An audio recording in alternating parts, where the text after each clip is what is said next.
All right, video time. Okay, I'm gonna go over a couple things now.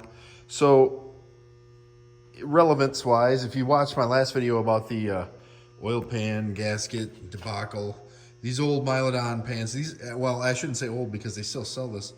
They're not that great. They work really good for a pickup and the side if you need that type of performance. But man, fighting with the ceiling is difficult to say the least. I mean, granted, if you saw that last problem I had where I clearly over torqued that one corner, and I wasn't paying attention, and it was my last bolt too, and it just tipped that little support rail down a little bit, and it just blew the gasket out of here. Now, I moved it to a dry spot in the shop. It hasn't dripped at all. So, I mean, that's telling me my setup of the pickup to the pan with the gray RTV on the inside seems to have worked, because that's under water. Well, it's under oil. And it's not leaking there. And, well, the plug ain't leaking. And the weld I did, I knew this prior though, on the other side, this ugly fixed weld of the Milodon problem, because that had a weeping little tiny invisible hole for years. That's working. I don't know where the oil is in here. It's probably about up to here. I'm not sure.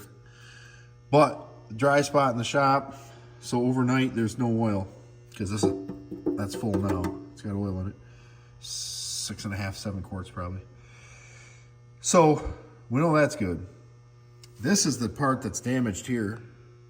The gasket part here, where you can see I did some extra RTV in it. Right there, the gasket's hair blown out because this bolt just didn't want to torque. It kept wanting to get you some upside down view if I can see it. Wanted to tip that support rail down in, and before I knew it, it just cut the gasket. Very frustrating. None of the other ones had that problem. Obviously, it's because of the way this design is. So what we're gonna do now, moving on from that, preliminary test of dripping passed. What I have to do now, which isn't exactly how I wanted this to play out, I wanted to run this engine on the test stand. It's all timed. Just put it in the car, boom. That's not gonna happen, because since I put the oil restrictors in it, I need to reprime it again. Well, maybe I don't need to, but I really want to, because I've had the oil pan off, the oil line's drained, some of the oil is probably out of the filter. So I would say it would behoove me to reprime this engine just to get oil. As well, I want to take the valve covers off and visually see how the restrictors allow oil to the head.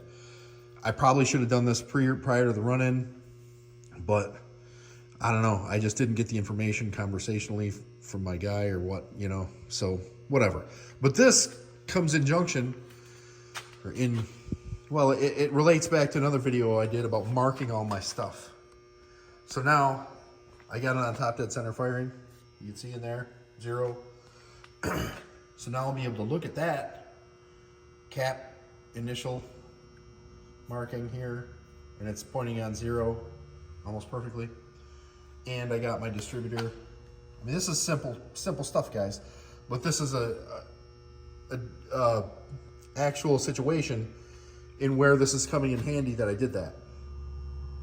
So I'll be able to disassemble this, take the intermediate drive out, prime, check what I need to check, reassemble it, put it back together. And if this isn't right, when I got this on point and this on point, if this guy's off, then I know for certain that I'm a tooth one way or the other on the intermediate drive. And I can correct that correspondingly until this falls back to right where it is now. And I know I'm on exact timing because I haven't changed anything.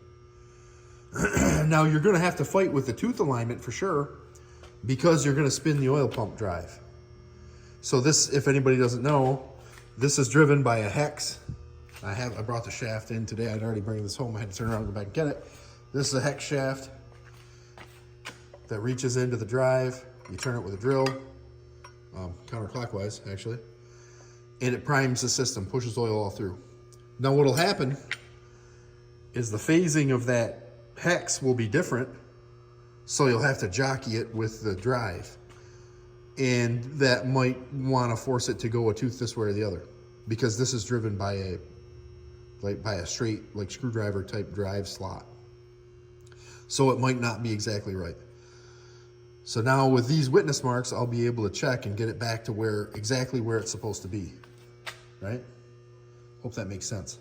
Now after 5 minutes of my rambling style, I've actually got to get to work. Take it easy. Oh, hold on.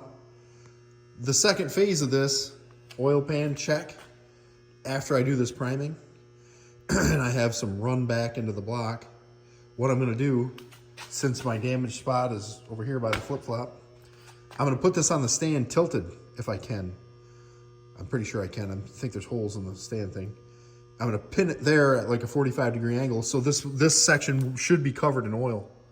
And then I'll be able to see if this weeps or not. And if it does, I'm gonna just pull everything off. Again, I'm gonna drain the oil first, leave it for a day or so, drip it in the bucket, and then I'm gonna redo it. See about the best thing I can do. Okay, but you know, then I'll have to re-go through this whole process again of probably priming it again. But whatever, it's not a hard business, but it'll save me time. I've also been told that windage trays aren't really necessary with a good pan like this. A good deep pan, windage tray isn't particularly necessary. And that's the route I'm gonna go. If this fails to, if it's submerged and it drips. I don't know, I guess I shouldn't say submerged, but it'll be under oil, I believe, hopefully. If I can get it tipped enough.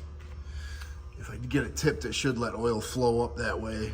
And I mean, it's really my only option actually, so whatever, we'll see. I think if I have it tipped and it doesn't leak, I'll feel a lot better about putting it in the car and without taking it apart again. But I think taking one of those gaskets out there without a windage tray will definitely lessen the problem of, you just got so much thickness of soft material with this sandwich here that it allows it to crush and it distorts the pan and it's too easy. So that's where we're at anyway. Soon, I should get the car out here and start throwing this bullet back in it. And hopefully that'll be some more videos. I don't know really how interesting they'll be because I have a lot of time. I'll just be jamming the thing in the car. But anyway, later.